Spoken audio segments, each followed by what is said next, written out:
Colleagues, if I can ask everybody to take their seats, we're going to call the meeting to order.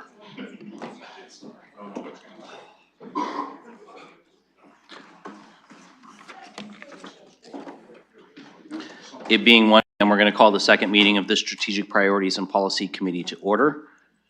I want to begin by acknowledging that the City of London is situated on the traditional lands of the Anishinaabe, Haudenosaunee, Lenape-Wauk, and Attawandaron peoples, and we honor and respect the history, languages, and culture of the diverse Indigenous people who call this territory home.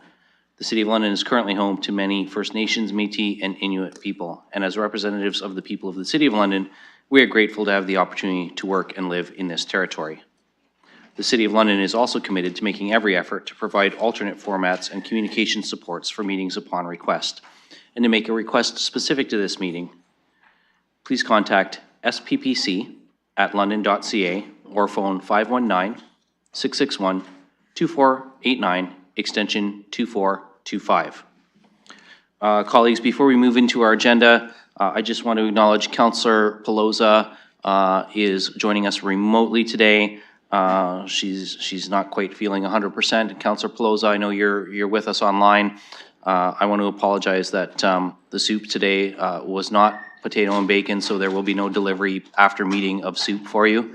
I also want to acknowledge Councillor Stevenson is absent today, and I just want to share with colleagues, with her permission, that it is the occasion of the passing of her father-in-law yesterday that causes her absence today. So I know that I speak for all of us when we send our condolences to Rich and Susan on the loss of Rich's father. So I want to begin by looking for any disclosures of pecuniary interest. Seeing none, I'm going to move along to the consent agenda. There are 3 items on the consent agenda. I'll look to see if colleagues wish any of those to be dealt with separately, acknowledging that, of course, colleagues can ask questions about the items on the consent agenda.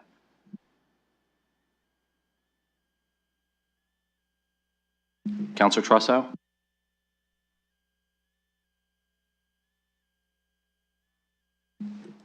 Thank you.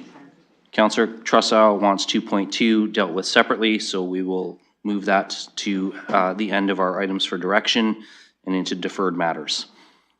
Looking for any. Councillor Van Meerbergen.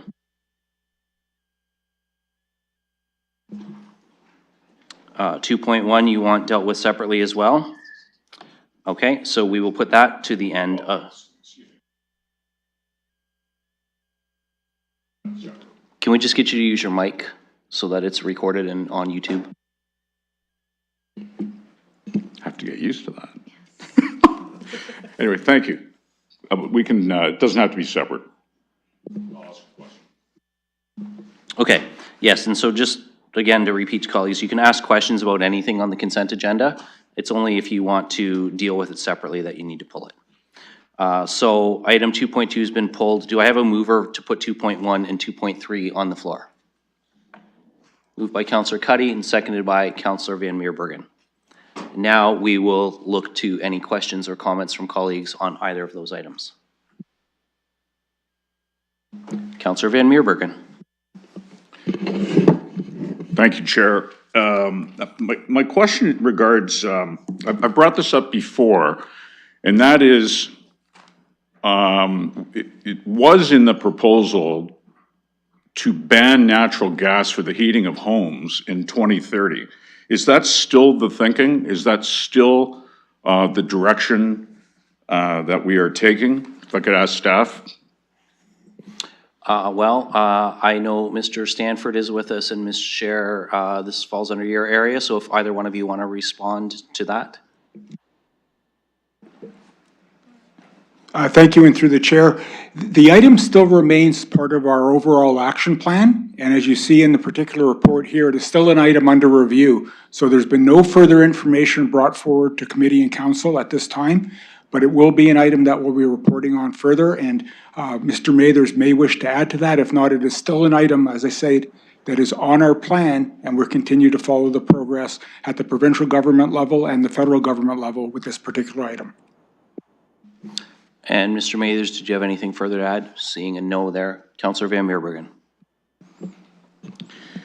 Yeah, it just seems, with natural gas being the cleanest of the fossil fuels and so plentiful and relatively cheap in terms of, cost for residents, it would be counterproductive to go into the direction of working towards somehow, phasing or banning that precious fossil fuel that so many rely on. So I just wanted to bring that point forward, and I thank staff for the comment.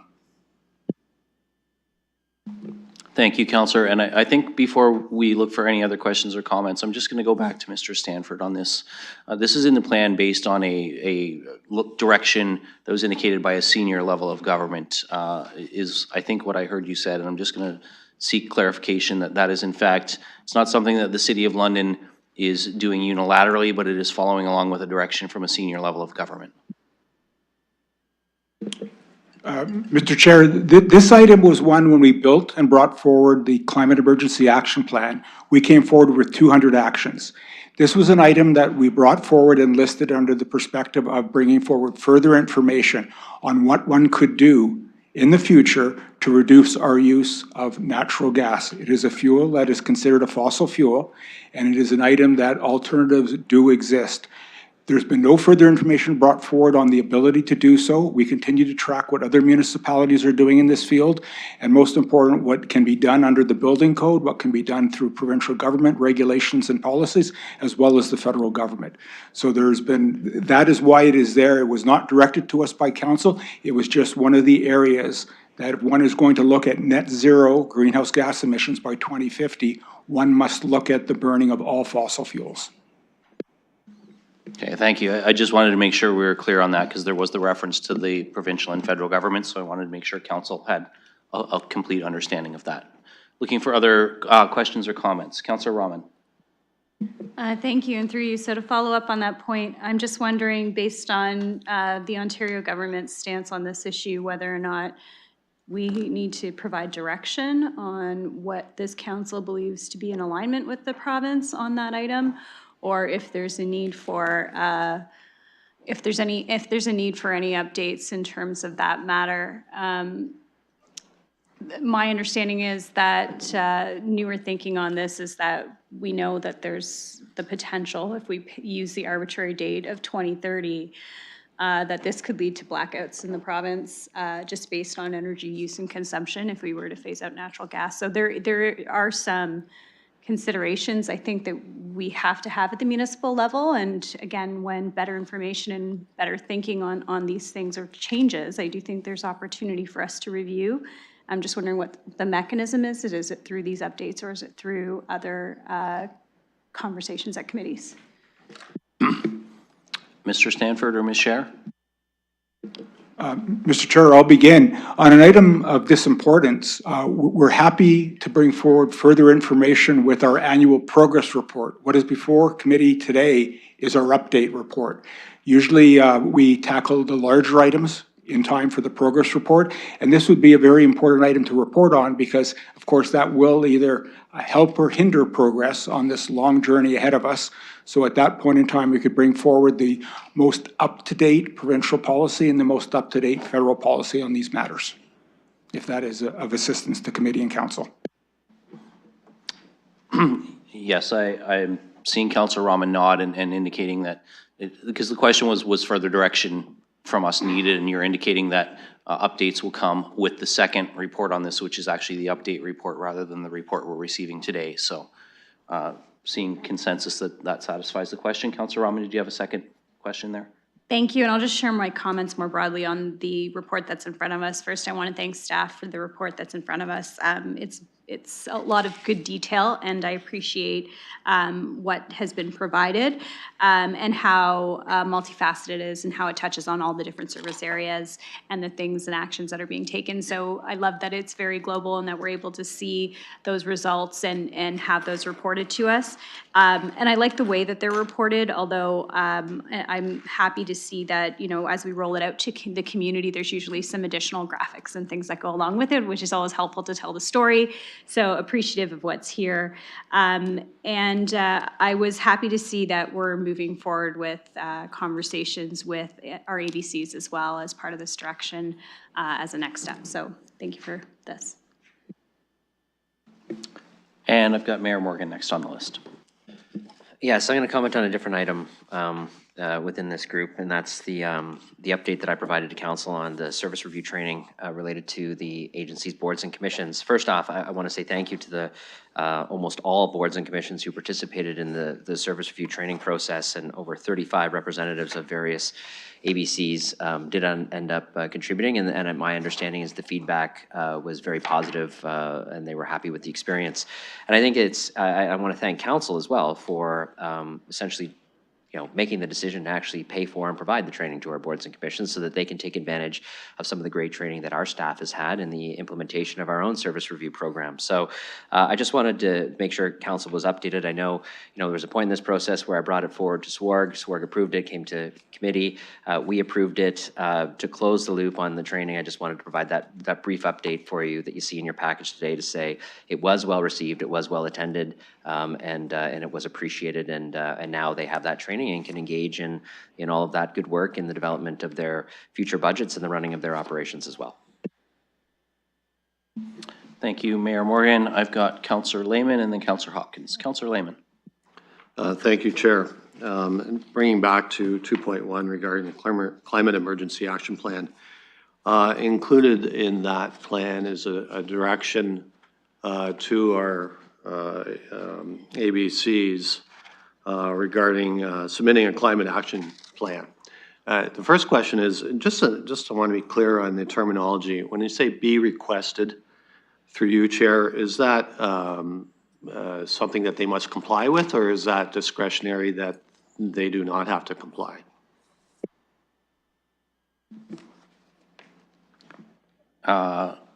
Well, it says be requested, not be directed, so we are asking them to, but I will go to Ms. Scher on that.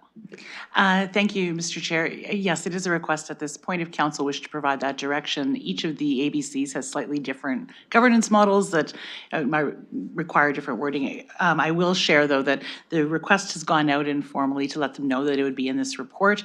And the feedback from all of the ABCs we've heard from, which is the majority of them, has been they're working on it and they welcome the opportunity to partner with us. So I don't think we're going to see a great deal of opposition. Councillor Lehman. Okay, thank you. That's kind of what I thought, but I just wanted to be clear. I have a concern, and I'd like staff through you, Chair, to address this. Our boards and commissions, there are some, smaller boards and commissions, and there's some big ones, like Transit, for example. I did have experience working on a smaller board, and that was, for example, I'm just going to use this as an example, Covent Garden Market. Relatively small volunteer board, small management structure.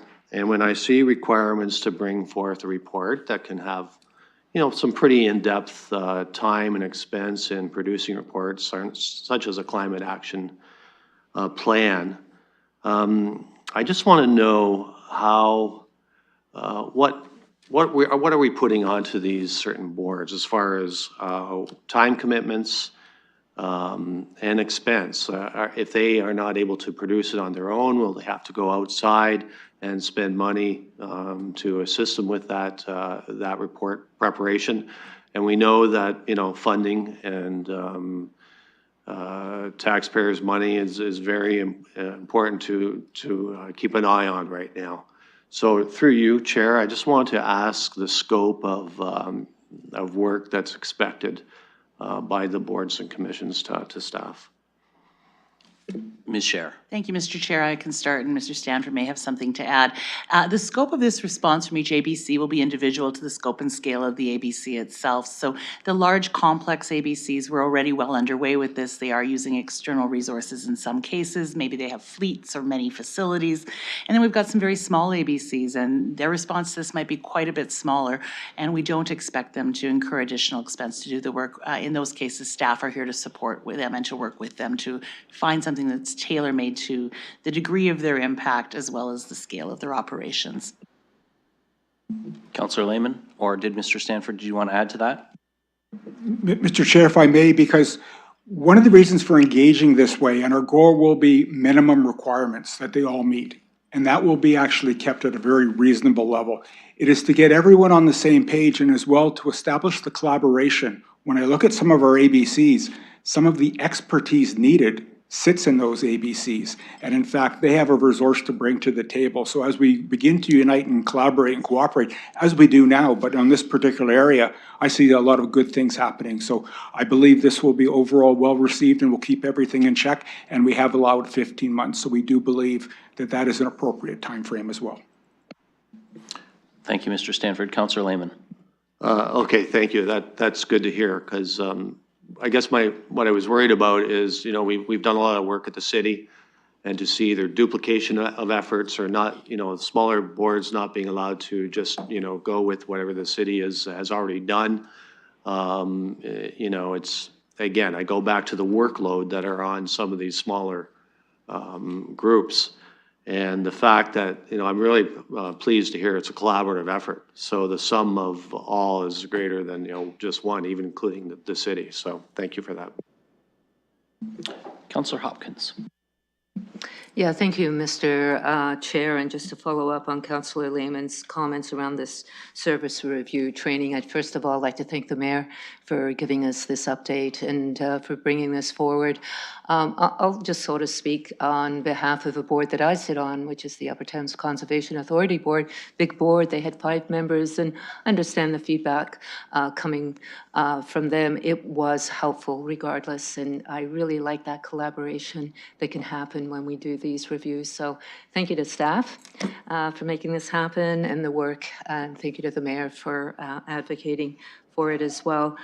I'd like to just make a few comments on 2.1, which is the Climate Emergency Action Plan Report update. Again, thanks very much to staff. I do have one question as it relates to the items, and it is the tree planting, advancing tree planting.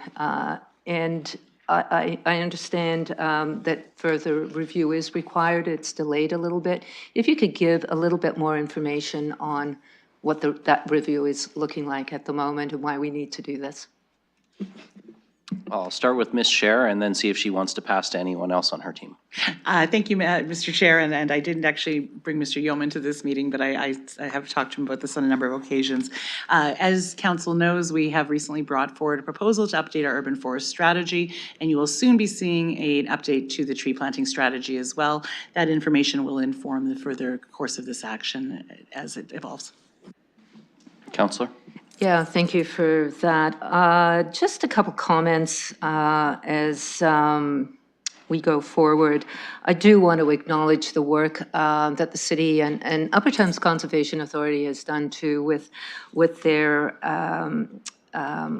public information sessions. Very impressed with the amount of turnout from Londoners coming to these sessions. I think that is a really important part on how we engage with the public as we deal with our climate emergency plan. So thank you to the city and to UTRCA for undertaking these events, and really looking forward to the next update and report. I think getting information, knowing where we stand with the provincial government too on what we can and can't do is going to be an important conversation for us to have going forward. Thank you. Thank you, Councillor Hopkins. I have no further speakers on the consent agenda. Second call. Seeing none on Zoom, I'm going to ask the clerk to open the vote.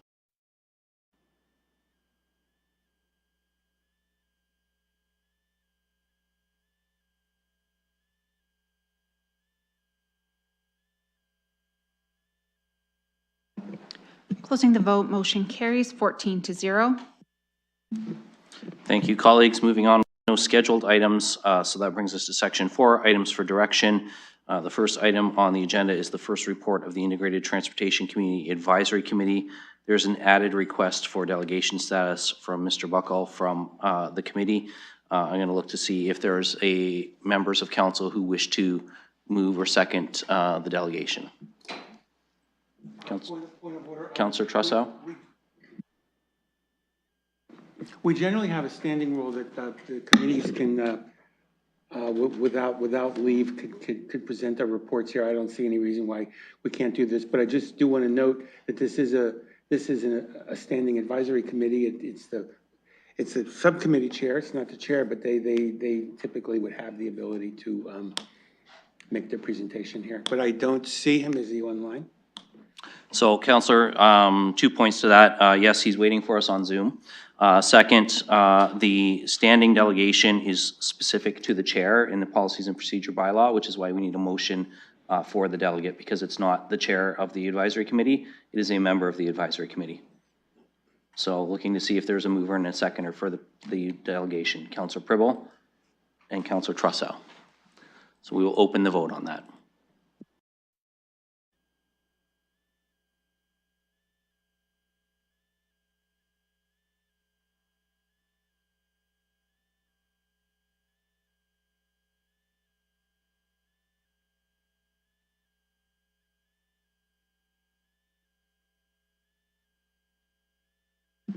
Closing the vote, motion carries 14-0. And Mr. Buckle, I understand you're with us online.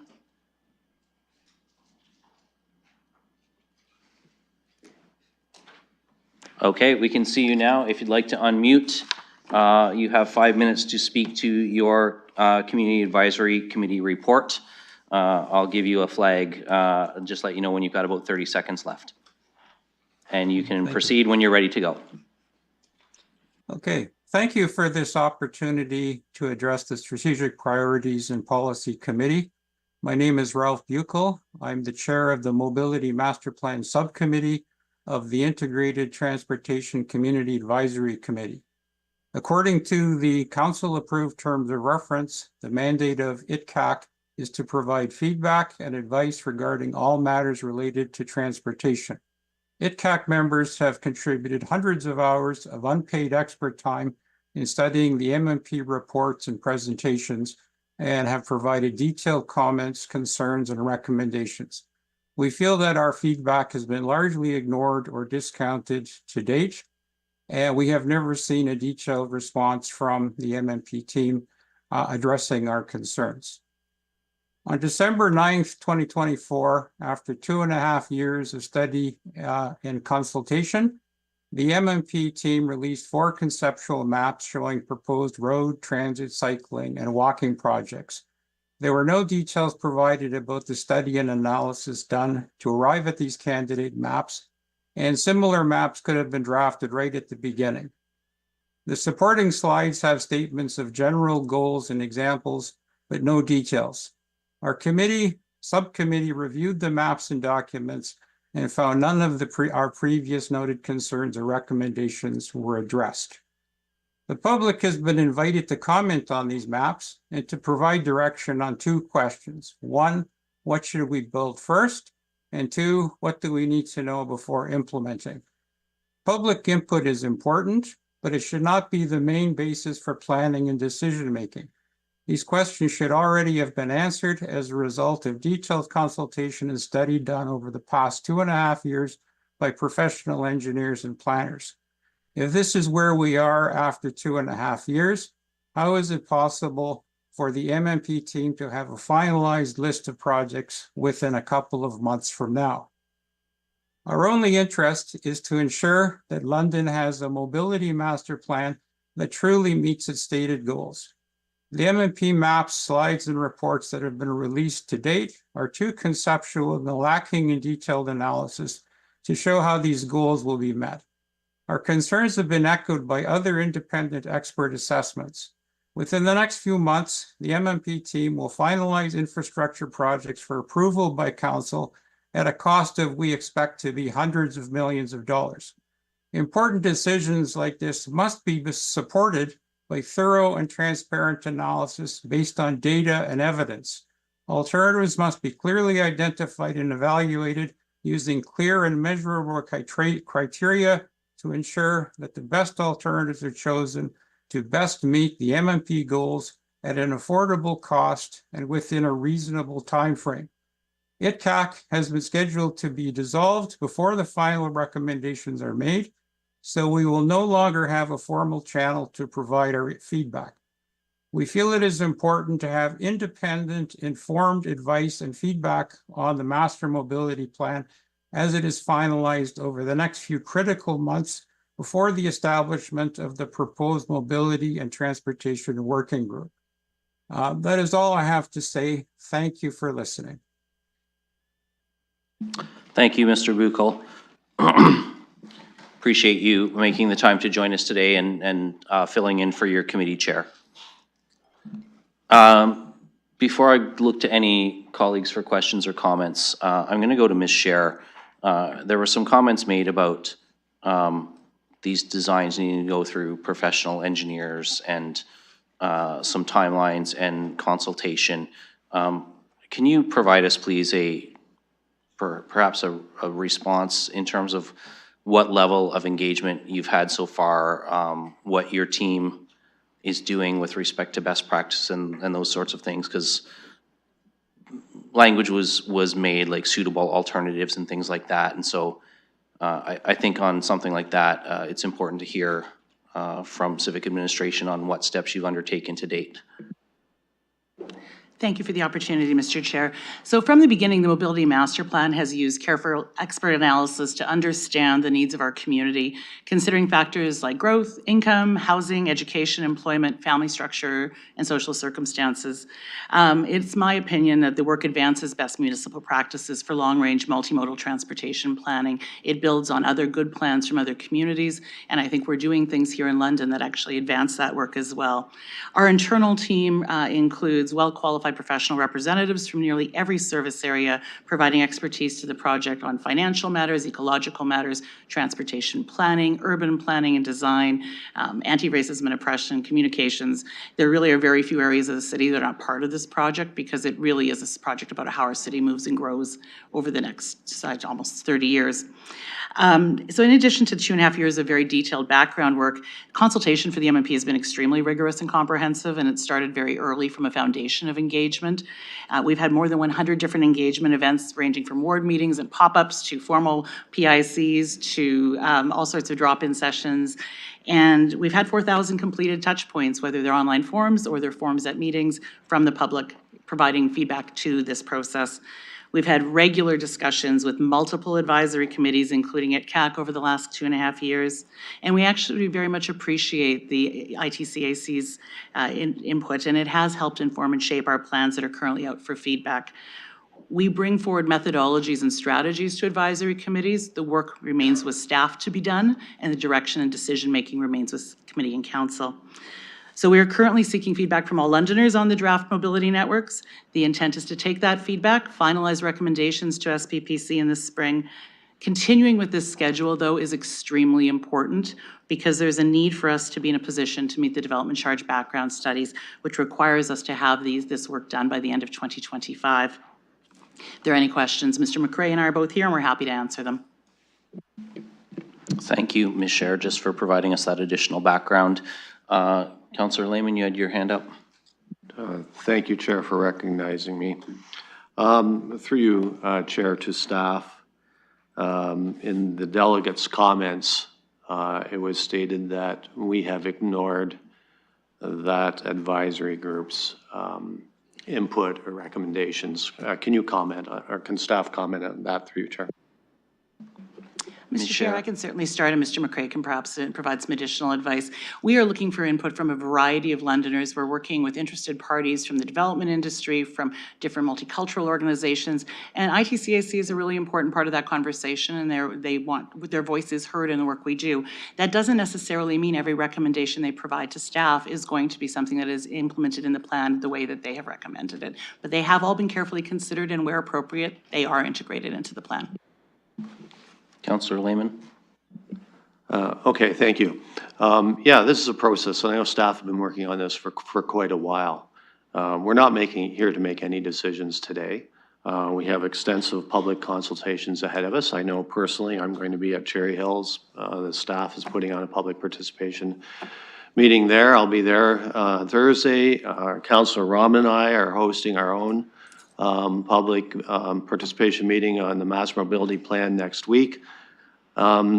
I'm concerned about the comment made, quite frankly, by our delegate, to say that they were ignored, because I believe that's not true. And I think there's a process that we're going through where you are taking into account advisory committees' comments, public, ourselves. And at the end of the day, it's going to be up to this council to provide direction based on everyone's comments and feedback as well. So, Chair, what I would like to do is I would like to move a motion to receive this report and take no action. Okay, there's a seconder in Councillor Van Meerbergen. So we have a motion on the floor to receive and take no action. We are dealing with receipt of the report in that motion. So comments on receipt of the report itself are still in order. But that's the motion that's on the floor at the moment. And I have Councillor Hopkins, who's next on the speakers list. Thank you, Mr. Chair. And I do have a follow-up question for Ms. Scheer from her comments. And I wonder if you can expand a little bit more on DCs and the importance of getting this study done, just so someone like me, when I hear DCs, it's like I go through this filing system in my head, exactly what is a DC and how important are DCs as we undertake this study. So just expand that for me, please. Well, we'll start with Ms. Scheer, and then, of course, if Mr. Mathers or Ms. Barbone need to chime in, because I know that impacts multiple areas, by all means, feel free to pass the microphone to one of your colleagues there. But we'll start with you, Ms. Scheer. Thank you, Mr. Chair, and in fact, we probably have much more capable people to discuss this on our senior leadership team, but the development charges background studies inform our 2028 development charges bylaw, which is essentially how we plan to pay for the major capital assets associated with growth.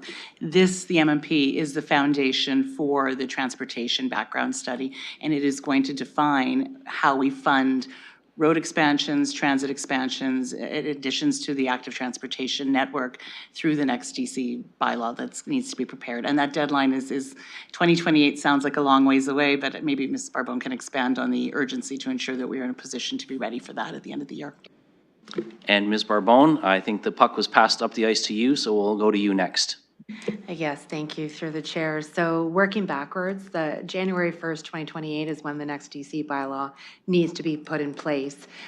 There's large public participation processes, and once that background study is actually completed, which shows how the growth of our city is going to be funded, and those projects ultimately then get rolled into the development charge background study, which is where we collect through new development in the future the charges that will ultimately go to fund that future infrastructure. So really at the beginning of 2027 is a really, really big year in terms of having all of that work completed, because we have multiple public participation sessions and continuing with our DC external reference group. So there's a good year of work once we have everything completed.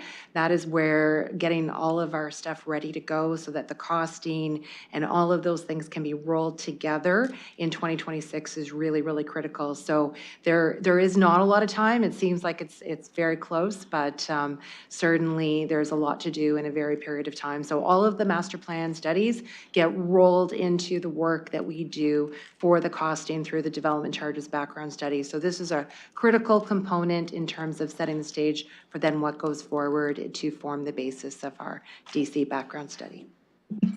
Councillor Hopkins. Yeah, thank you for that explanation, and that is why this master mobility plan is important to move forward. Thank you. Councillor Rahman. Thank you, and through you, just a question about the take no action portion of the motion that's in front of us. My understanding is there's a resignation in the package or in the committee report. If we take no action, does that mean that we don't receive the resignation? I will check with the clerk, but my interpretation is we are still receiving the resignation. There was direction in the report to halt public participation, provide some additional directions to staff that would not be provided, but let me just take a moment to confer with the clerk to make sure that receiving still receives the resignation.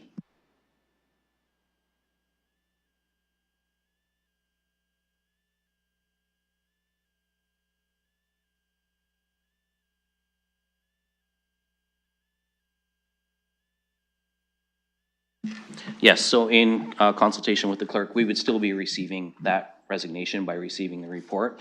The take no action would be applicable to the other directions that they wanted us to provide to staff, including stopping the public engagement component at this time. Thank you. Yes, I appreciate that clarification. I understand that the members of the committee may be looking for different approaches in terms of the engagement, and that they perhaps shared that through some hesitation and frustration that they're experiencing. But I do think that the way forward is that we try to do as much engagement as possible as we move forward, and look forward to continuing to engage with members of the committee. Thank you. Councillor Trossow? Thank you very much. I agree with what's been said about the need to continue moving forward. I'm not sure how much of a hurry we're in, but I don't think we have to necessarily resolve that. I know that we have a number of, I know that we still have a number of sessions still pending, and I think it's important that we go through with those. There's a session at North Bray tomorrow. There's a session at Cherry Hill on Thursday, and I know some people are looking forward to coming to those, including myself at the Cherry Hill one. I'm grateful that Councillor Rahman and Lehman have set up another meeting in their ward. I think that's really important. So I reject the idea of putting a stop to this. However, I do think, in light of the fact that the advisory committee as a whole has been abolished pending April, if I understand that correctly, and that this mobility master plan issue is still going to be on the table for some time after that. I think that and it's on page 74 in the packet, that council appoint, the ITCAC recommends that council appoint the current remaining membership as a working group with the sole mandate to continue providing advice to council and the MMP project team on transportation and mobility issues until such time as the MMP is approved in its entirety by council. And I think that's a good idea. I think that it might be very useful to have at least that portion of the committee continue their mandate.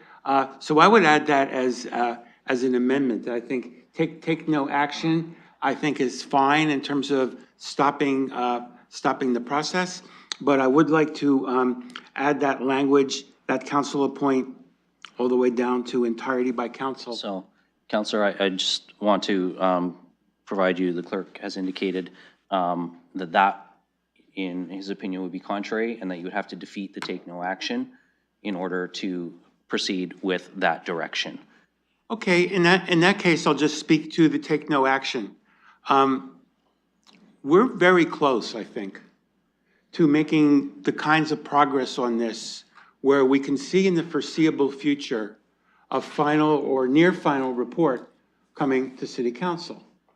And I know that certain actions were taken by this committee to deal with advisory committees, but I think it would be a really big mistake not to continue the work of this subcommittee. So in light of the clerk's ruling, then I will ask that the take no action portion be defeated. At which point I will put back on the table a motion to appoint a working group for the pendency of this issue.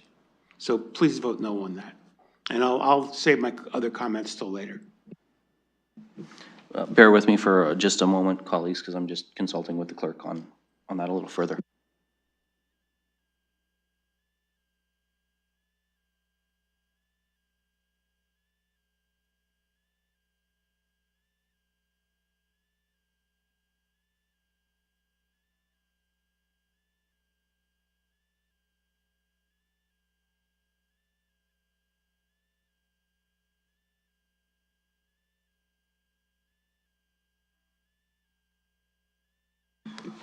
Okay, sorry, I just want to be able to provide a little more clarity on that, Councillor, with respect to the members.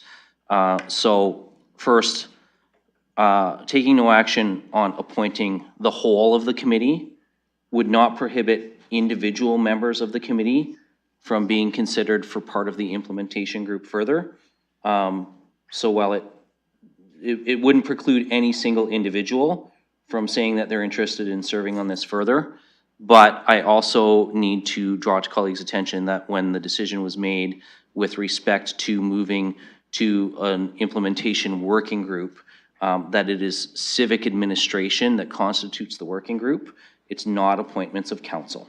And so appointing this working group here would be contrary to that direction that was provided when the change was made to the advisory committees in December as well. So there would actually have to be a whole separate change in the terms of reference to the implementation working group in order to make the motion that you're proposing you would bring forward if this was defeated.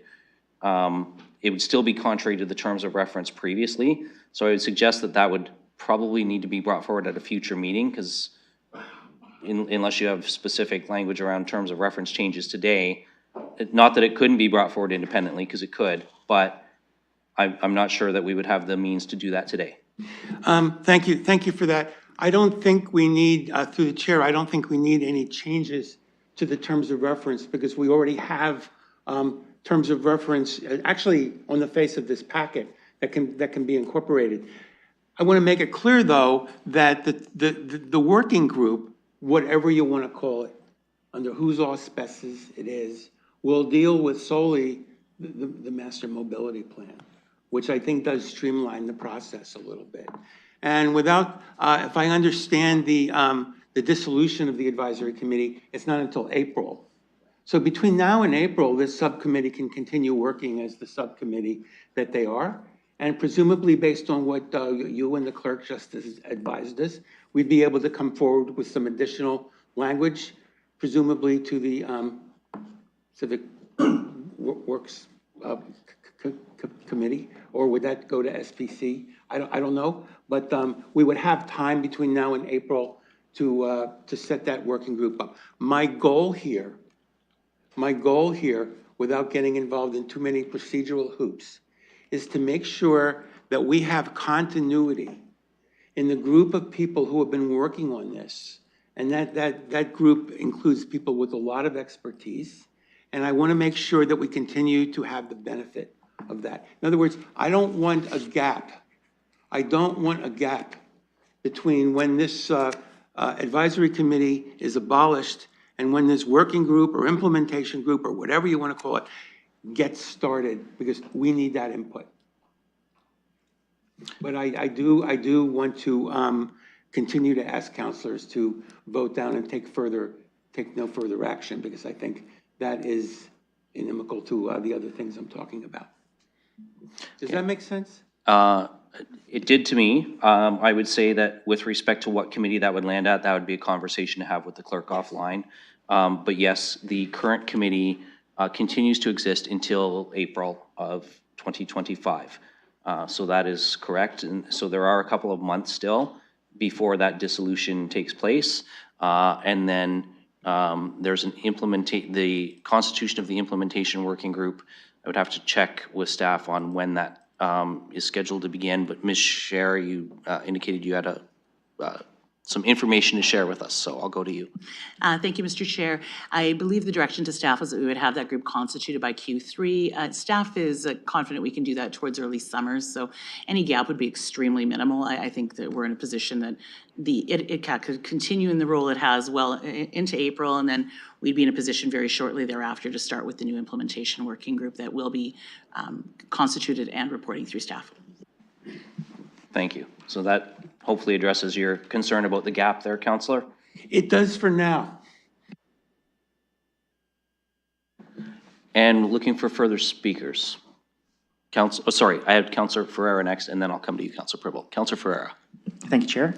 So yeah, to the amendment, listening carefully to the conversation here, and like I've heard from other councillors, I'm not really inclined to stop the process myself. I'd like to see that process continue going, but I do have some questions just with the report from the Integrated Transportation Community Advisory Committee. Like, there's some areas that I wouldn't necessarily agree with, like the on-demand transit services. I would see kind of like an option like that would potentially disproportionately benefit lower ridership areas, and I'm just kind of worried on how that system would be looked at, just because my concerns with perceptions of favoritism when you have potential single riders in one vehicle on those low demand areas. It very briefly was touched on in that part of the report, but I do have questions with the evaluation criteria, and I just wanted to know, like, I do want to see an evaluation criteria, a very comprehensive one, and I was just wanted to know if we were to take no action, would that hinder our ability to expand on that evaluation criteria? Also, I do understand we're midway, or we're still through the process, so that could still come a more comprehensive criteria for that. But I just wanted to know if we were to take no action, would some of the recommendations, some that I might agree with, would we not be able to kind of implement those? So, Counselor, I want to be really clear about something, and this is for all colleagues. We are taking, if passed, we are taking no action on the advisory committee's ask for directions to staff. Nothing in taking no action on a community advisory committee report prohibits us from providing additional direction to staff on the MMP, or provides staff from considering alternatives that may be in this report, but may be also raised by other stakeholders, by public input, by those things.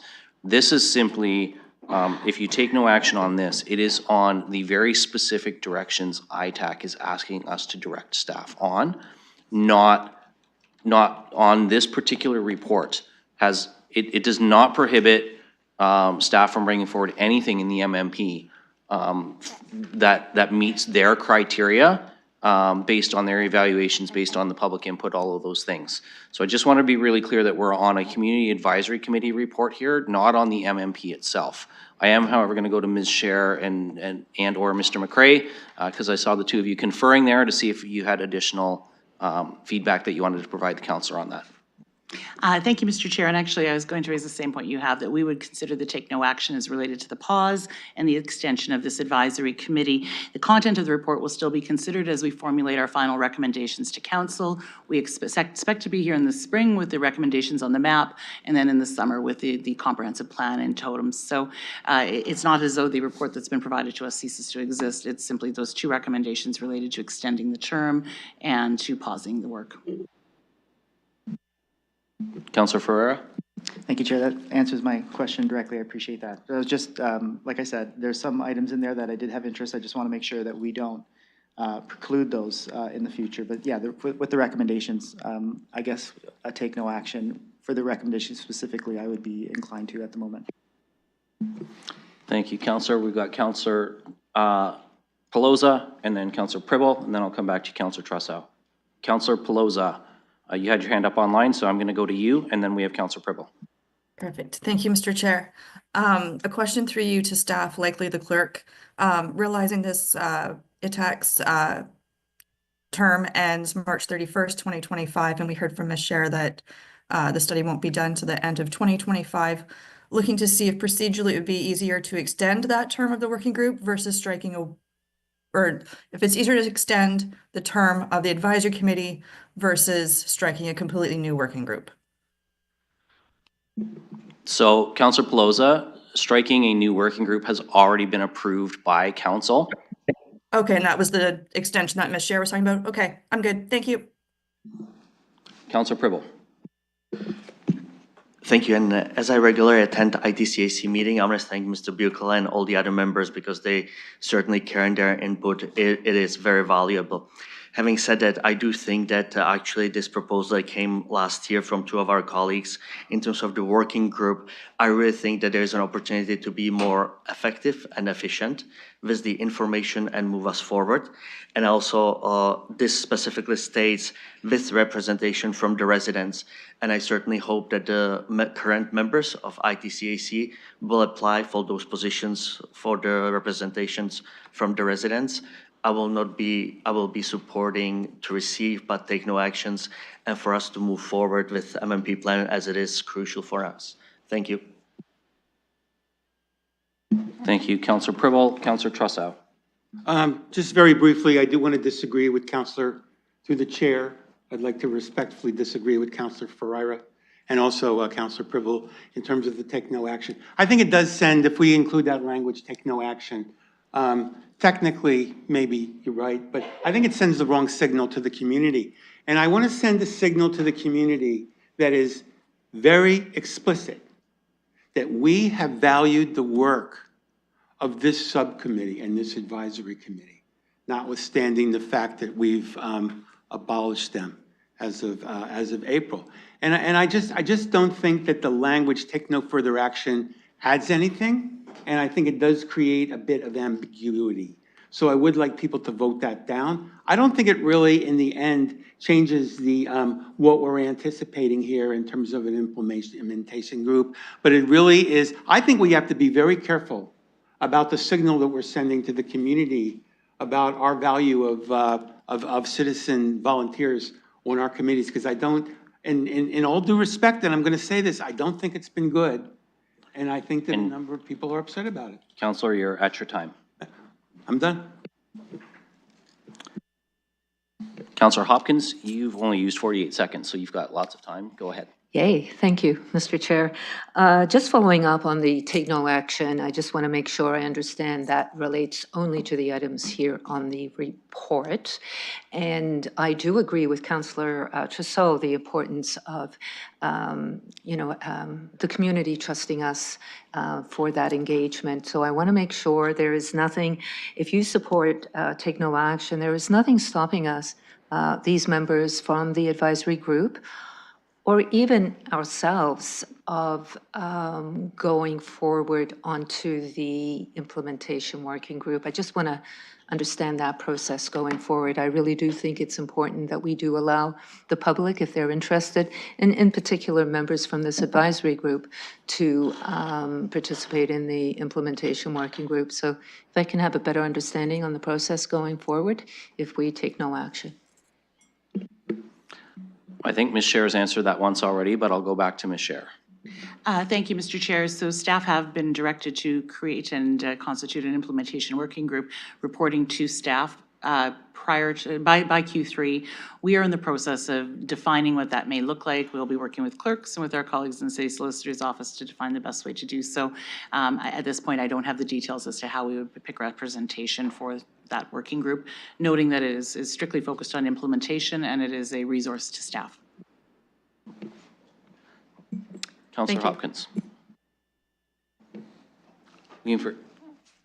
Councillor Pribble.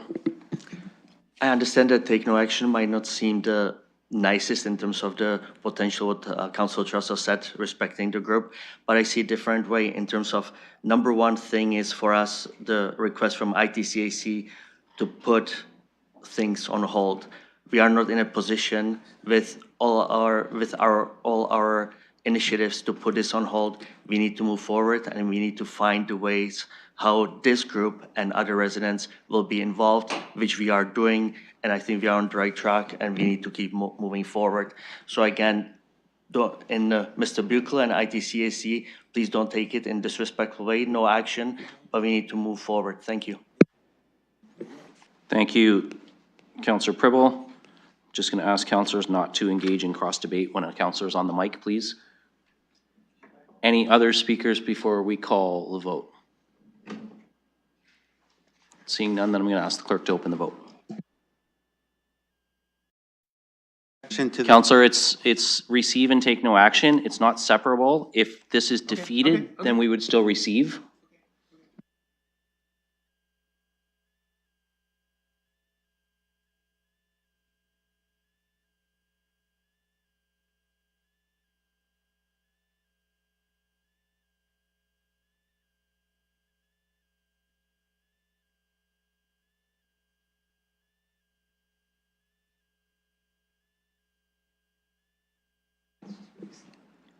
Closing the vote, motion carries 11-3.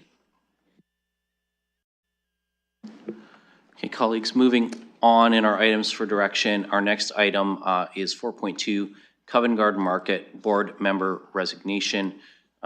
You have the submission from the Covent Garden Market Board with respect to the resignation of Ziva Hashimi.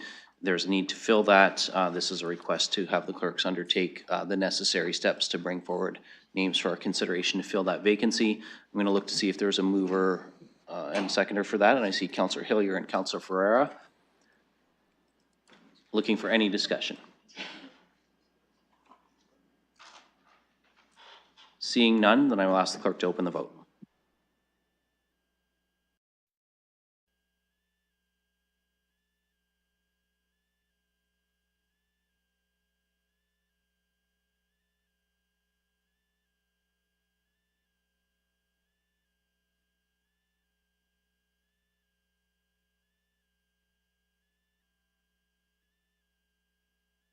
Closing the vote, motion carries 14-0.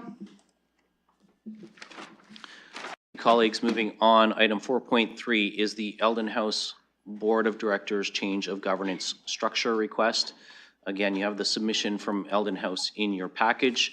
I'm looking to see if we have a motion that someone would like to bring forward. Councillor Hopkins, supportive of bringing forward the motion as requested. Do we have a seconder for that? And Councillor Lehman. So we'll look for any discussion.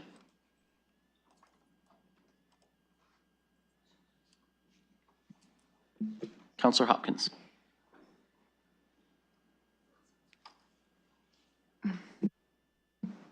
Yeah, I just want to make a comment. I'm pleased that Eldon House was able to review the numbers of members on their board, and I think they have been trying to find a way to make it work, and really pleased that they found a way. So happy to move the motion.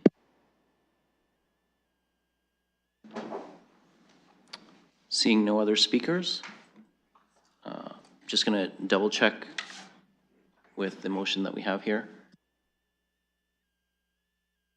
Yeah, so the motion is that Civic Administration will bring forward a new bylaw for our approval that will accomplish what's in the submission from Eldon House. So with no other speakers, I will ask the clerk to open the vote.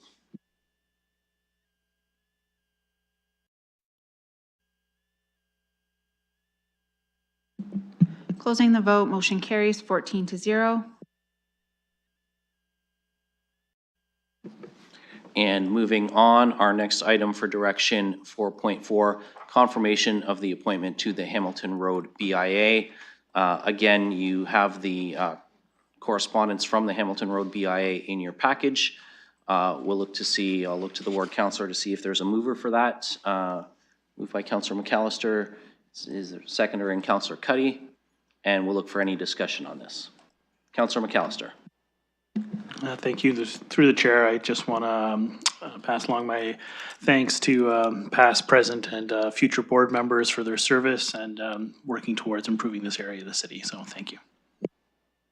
Thank you, Councillor. Any other speakers? So the confirmation of the Board of Directors has been moved and seconded, and we will ask the clerk to open the vote.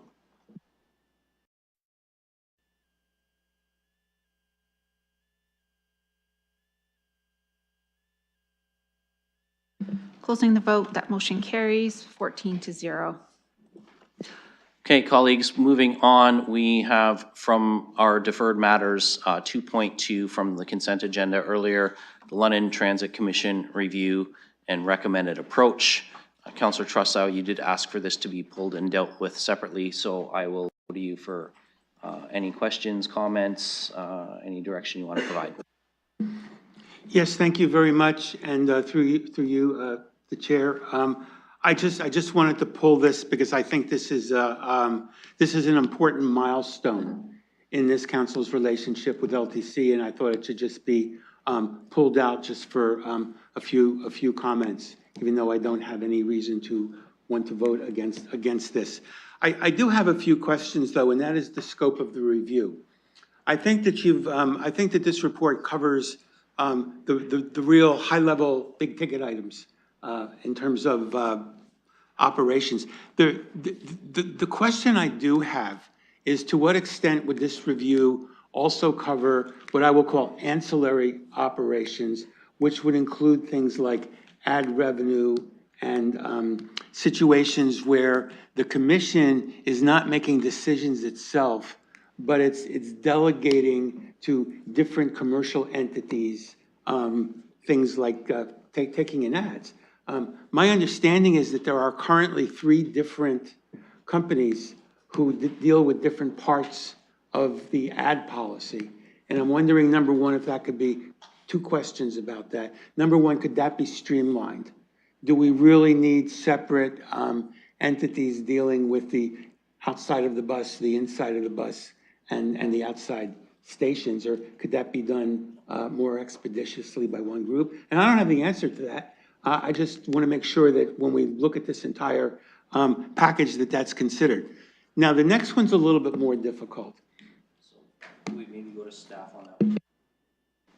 I will come back to you, Councillor, I promise, but perhaps if we can go to staff first. And the councillor was specific to the advertising work that's being done, but I think all colleagues are aware that the shelters are sort of, there's a third-party provision of shelters, there's a third-party provision of paratransit service. So I wonder if staff could provide us some comment on how much of the audit will cover third-party resourcing at London Transit. Thank you, Mr. Chair. So there are 4 components to the work scope of work that's currently being proposed. 3 of them are, I would term, technical reviews or technical audits, and they're related to places where there's a primary interface between the operations of the City of London and the operations of LTC. So rapid transit, management of route planning, route discontinuation and route change, and fares and subsidies, because we've got an active role as the city with our LTC partners there. The governance review is focused on the relationship between LTC and the City of London proper, how we establish strategies, direction, accountability, and responsibilities. It does not delve into any of the operational considerations of the LTC proper. So if there was a desire for them to audit the process by which they accept advertising or their revenue streams, I think that we would not be in a good position to do that work as the City of London. It would need to be something that should be done by the Transit Commission as part of its own internal improvement processes. Councillor Trossel. The entire, through the chair, the entire purpose of this exercise is to think about improving the process. And what I've done here, I think, is I've identified for you and for other councillors what I think is a hole in how the LTC operates. I do not expect every single ad contract to come to the table of the commission or to come to the table of city council. That would not be feasible. However, the LTC, whether it's done by LTC or carried through council, will continue to have ad policies. And I think making sure that those ad policies are carried out in a diligent way is something that should be a concern. So I don't have an issue with the ad policy. My question is, do these individual private entities have the capacity to look at the ad policy, look at every ad coming in and say, you know, this one might be a problem and we need to flag this and it needs to go up to somebody else for review. And I'm not purporting to answer that question right now. I'm going to save that for the LTC meeting coming up. But I do think that no matter how good and robust the ad policy is, which I think it is because it does talk about balancing, there needs to be some internal mechanism, some procedure, whether it's being done by City Council or by the Transit Commission, to have these ads come in and be flagged. And obviously, I am concerned about the recent controversy over the anti-trans ads. I think it would have been much better if there would have been an internal process for that to be flagged and not just accepted by the LTC. And again, I'm not going to go into the details of that. I'm going to save that for the LTC. But if we're going to be doing this governance review, this is the kind of issue that members of the public are concerned about. And I'd just like to see, I just want to make sure that it will not be considered out of scope if this comes up when we talk about how will a post-LTC getting into council governance world look like with respect to these very important revenue generating functions that the bus system would have. So I don't know if I need a motion to add to the report. I don't think I do. I just want to make sure that it won't be ruled out of order. Thank you. Well, I saw Ms. Scher indicate that she can provide some additional comments, so we'll go back to her on that. Oh, okay. We'll go to Ms. Datersbeer then. Thank you, Mr. Chair, and through the members of committee. The governance The governance review is specific to the governance relationship between the City of London and LTC. As it relates to LTC's practices, that is not in scope. Just want to be clear about that. Okay, thank you. Councillor Trussow? So if I understand that, any concerns I have about this at this time should be taken up directly with LTC. Is that what I'm understanding? I'm getting, yes. Okay, I will do that. Councillor Hopkins? Yeah, thank you.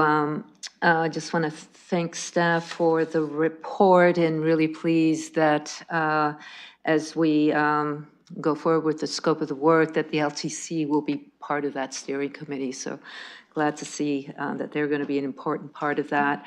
I do have a quick question through you, Mr. Chair, just as it relates to the cost of the work that's to be done.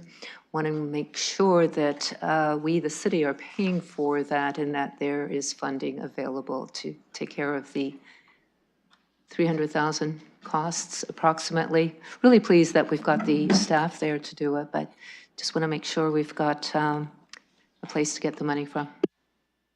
Ms. Scher? Thank you, Mr. Chair. Yes, the $300,000 in fees is associated with the Efficiency, Effectiveness, and Economy Reserve, and Ms. Barbone advises that there's no concerns with funding it from that reserve. The schedule is maybe a little longer than council might have originally preferred, but that is because we have made the decision to manage it with existing staff resources without spending additional funding on new resources as well. Councillor Hopkins, you're good? Okay. Councillor Rahman, can I ask you to take the chair? I've got myself on the list next. Yes, thank you. Go ahead. Thank you, Madam Presiding Officer. So, two questions for our staff through you on this report. The first, and I'm going to pick up on what Ms. Scher just said with respect to timing. We do have to go out to an RFP, obviously for the consultant piece. The direction to get this work started happened a while back. And so, while the overall timeline might take a little longer than I'd like, my bigger concern is when are we getting started with this? And I'm wondering if staff can indicate where we are in terms of getting an RFP out so that we can bring in the consultant service. Thank you, Mr. Chair. Oh, sorry. Thank you, Madam Chair. So I can advise there actually is a steering committee meeting with all of the project leads next week. They have been identified within our organization and have been working on an outline of the scopes for those RFP. Once that coordination work is completed, I would imagine over the next couple of weeks, we'll get out to market as soon as we can, where it's required for us to go to market. One of the evaluations we're having as a steering committee next week is, are some of these things that could be handled through other existing commissions or through sole source? But given the complexity, we suspect most of them will end up going out for a competitive process. So hopefully we should be out towards the end of February. It usually takes about that much time to get an RFP out. And we are ambitiously hoping to get these done within the year of award. Go ahead, Council. Thank you. And just one other question from me with respect to this. And particularly for me, this speaks to more of the operational auditing that we're doing around like routing and things like that. The report refers to making sure that the consultant is engaging with LTC management. But for me, I want to know that they're also going to be engaging with the frontline LTC staff. And I don't want to prescribe what that looks like. I mean, whether it's through ATU, whether it's a random sampling, whatever that is. But I want to make sure that what staff are taking away, and I don't know if this needs clarification or if this is just how you would interpret it, that the engagement with LTC staff would in fact include operators, mechanics, the folks who are making sure when we're talking about the efficiencies of routing and things like that are included in the conversation. Thank you, Mr. Chair. That is sorry, Madam Chair, I'm not doing very well with this today. So certainly that is something we could accommodate within the existing scope of work. We have to work with our colleagues at LTC to ensure it's done in an appropriate way with respect to their union practices and those sorts of things. But I'm sure we can sit down with Ms. Pelechny and her team and find a way to ensure that we're hearing voices from the organization on some of those matters where people close to the work would have valuable insight. Thank you. Go ahead, Deputy Mayor. Yes, thank you. I hear periodically myself from drivers. I hear from mechanics. I think that they have some valuable insights to contribute. to how the organization is running, and particularly in terms of how, these are the folks who are out on the street operating the buses, providing the service to our residents. And in terms of their own input on how routes are reviewed and that kind of thing, I think is really important, because they're the ones who see it with their own eyes every day out on the streets. They're not just looking at, and I don't mean this disrespectfully, but they're not just looking at Google Maps from behind a desk. They're actually out there behind the wheel of a vehicle. They see what they're dealing with, and I think it's really important that they have an opportunity to provide us through this audit process their thoughts and perceptions of how things could be better. Whatever the governance model looks like moving forward, how we can do a better job of delivering transit in our city. And so what I'm hearing is you don't need direction on that it can just be considered as part of the scope that's already before you. So very happy to hear about that. And as I said, I don't want to be overly prescriptive about how. Our governance is asking you to do this. Operations is you figuring out how to do it and go doing it. So I'll leave that in your hands to go and do.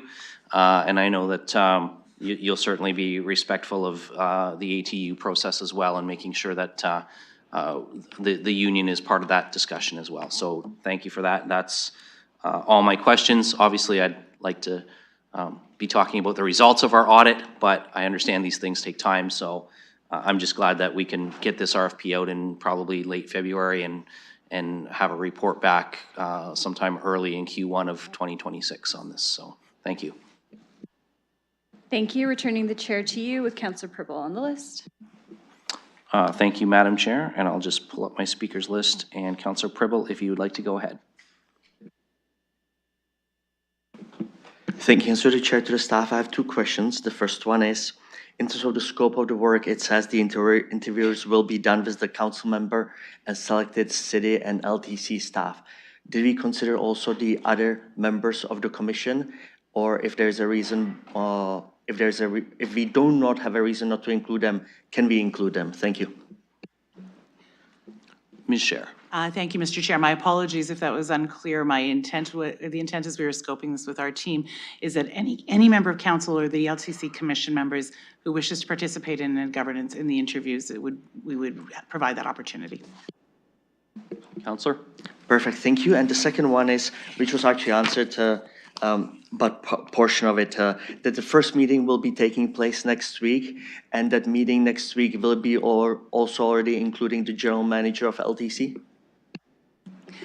Ms. Scher. Mr. Chair, this is an internal meeting with the City of London project leads next week. I have had a meeting with Ms. Polechny in the fall of last year to talk sort of general approach, and I will set something up with her immediately after that so that we can integrate the needs from her team. Obviously, there's a massive amount of information and data and participation we will need from our colleagues at LTC, and I should have advanced that just before the holidays as well. Councillor. Thank you very much. No more questions. Thank you. Councillor Ferreira. Thank you, Chair. I didn't have any questions, I just had some comments, but following up of Councillor and Commissioner Pribble's questions, I got one follow-up from that. And if commissioners at the LTC are wishing to be interviewed or consulted with the consultant, how do we make that point of contact? Will the consultant be reaching out to the LTC and commissioners, or should we have them reach out to you? Just clarification on that. Ms. Scher. Thank you, Mr. Chair. We will be sending an invitation to all members of the LTC Commission in order to invite them to arrange a time to meet with the consultant. Councillor Ferreira. Thank you. Thank you. Okay, so, just general comments, like no questions except for that one. But, I've been a Londoner all my life, and I've had stints outside of the city, and I've ridden public transit outside the city, but I've mainly had most of my public transit experience, ridership anyways, within the city. For the most part, my knowledge is within the operation of London, and the governance and the operational side, just being as a commissioner, sitting at the board, my knowledge is really constricted there. So I do see with the consultant report, I do like to see, and I like the thought of having, an extra level of expertise kind of looking in and seeing, really how the commission is running, how the transit commission is running, and really kind of looking at the effectiveness and the efficiency and really the good overall ridership. As far as I can see, right, things look good, but I'm not an expert in the field. So with this report and just kind of looking into a consultant to look into this, I do look forward to seeing that extra information just so we can make sure that we bring the level of service to the max potential that it can be. And for all we know, it could be at that level. But frankly, because my knowledge and information is really kind of only focused on London's system, I'm not sure. So, you know, the $300,000 portion is another conversation. But at this time, you know, I will be supporting this, and I look forward to engaging with the consultant when we find them. And I'm looking forward to, you know, just bringing the best level of service that the city can possibly bring to Londoners and our riders. So I'll leave my comments there for now. Thank you, Councillor Ferreira. I have Councillor Lehman next. Councillor Lehman, just before I go to you, with thanks to the clerk for reminding me, I'm clearly having a bit of a New Year's slippage. We don't actually have a motion on the floor, so could we, and the staff recommendation is to receive, so can we get a mover and a seconder? Councillor Lehman, you're happy to do that, and Councillor Ferreira would second. So we've moved and seconded the receipt of the report. Councillor Lehman, go ahead. Thank you. You know, it's hard to believe, but it's been 30 years ago when the PUC was similarly reviewed and significant changes were made. I'm just wondering, will staff in this process working group be looking at, I know it was 30 years ago, 1994, will they be looking at, you know, the experiences that we went through as a city and governance as far as, you know, were expectations met in cost savings or service deliveries? Did it fulfill expectations of making it easier to govern, et cetera, et cetera? Or is that too far in the past to be of any significance? Through you, Chair. Thank you, Mr. Chair, and thank you, Councillor, for the question. I don't know that there will be a lot of lessons learned from the PUC dissolution, and in fact, the PUC was fully dissolved in 2018 when Mr. Mathers and I brought that motion forward as we'd retained one single asset and two people who are actually employees of the PUC. But we will be looking at governance models from comparable municipalities across Canada, particularly sort of middle to larger single tier, where it tends to be either some sort of function of the municipality proper or it is under a model similar to ours. If anything comes up from our past experiences, certainly we're open to that experience informing the work, but I don't know that there's a lot of remaining information that would be easily available or necessarily relevant in our current legislative and municipal context. Councillor Lehman. Okay, thank you. You know, part of my comments here is that this is not, we've done this before. We should always be reviewing how we're delivering services to our taxpayers. So, you know, I'm fully supportive of this review. Times change, needs change, and I want to be able to deliver transit in the most efficient manner that delivers exceptional service to Londoners. So thank you. That exhausts my speakers list. So if there are, Councillor Frank. Thank you. A couple questions through the chair to staff. So in reviewing some of the comments and the scoping, I noticed the RFP includes the scope as to looking at alternate service delivery models. And I'm just wondering, in looking at the alternatives, are they going to be looking at the pros and cons of both? For example, I am a little bit worried about bringing in-house and any potential increase for hyper-politicization of service route selection. So I'm just wondering, will in that report we get both pros and cons of bringing it in-house? Ms. Scher. Thank you, Mr. Chair. Yes, any evaluations of changes to the governance model as it currently stands or recommendations for broader change would need to be evaluated for both the benefits and disbenefits of that work. Councillor. Thank you. And just one additional follow-up as well. So based on my understanding is the City of London gives some of the lowest municipal subsidy to the Transit Commission compared to our peers. And I'm just wondering in this process, is that kind of information going to be provided? Because I do think a lot of the issues that I hear and the challenges that I see are in regards to not receiving enough funding to operate to the expectation level that this council has. So will those efficiency measures be looked at as well? Ms. Scher. Thank you, Mr. Chair, and thank you for the question. This is not a review of the funding adequacy of the LTC. The governance review is largely focused on the relationship between the City of London and the LTC in terms of achieving council's transit goals as established in our strat plan and in multi-year budget. To go into a level of operational funding efficiencies or funding appropriateness, I think it would be something best done as the LTC is managing its budgets. Councillor Frank. Thank you. Yes, I appreciate that. I think, I guess, one of the things I do struggle with this item is that I do think some of the issues that people talk about around the horseshoe are related to funding, and I think somehow it's getting extrapolated into some other areas, and I do think the fact that we're not really looking at that and we're not going to be discussing that in this process is a flaw, but nonetheless, I am interested to get some of the results from various aspects of these audits, so thank you. And that exhausts my speakers list. Seeing no one else, I will ask the clerk to open the vote.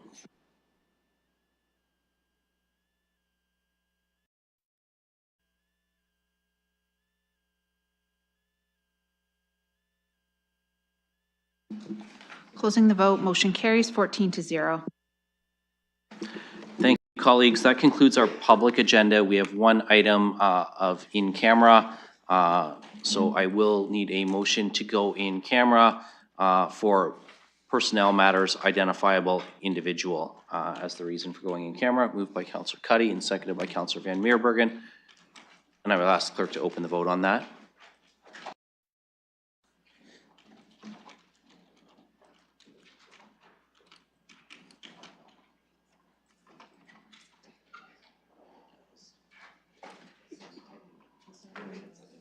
Closing the vote, motion carries 14-0. Thank you, colleagues. So we will move into closed session. We will return to adjourn from public session at the end of that. We'll just ask people to stay in the room. It will just take a moment for staff and media to leave us, and then we can deal with the one item that we have on our agenda. There's a separate Zoom link being sent.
All right, colleagues, we're going to call the meeting back to order in public session, and I will call on Vice Chair Rahman to report out on our in-camera session.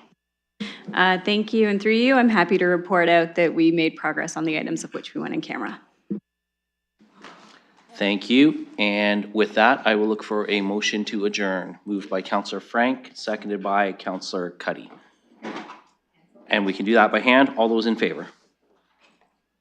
Motion carries. Have a good evening.